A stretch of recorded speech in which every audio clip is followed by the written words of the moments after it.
শুধু হত্যা করা হয় নাই, পাখির মতো স্তূপ করে নারী পুরুষের লাশগুলো রাস্তার পাশে রাখা হয়েছে।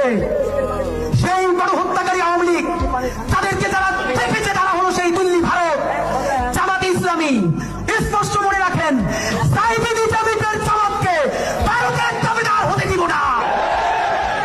এনসিপির ভাইয়েরা মনে রাখো, শত শত জুলাইয়ের রক্তের মধ্য দিয়ে নেতা হয়েছে তোমরা। যদি এই জুলাইকে বেঁচে দিয়া দিল্লির দাসত্ব করে ক্ষমতায় আসতে চাও, হাসিনার চেয়েও ভয়ানক পরিণতি হবে।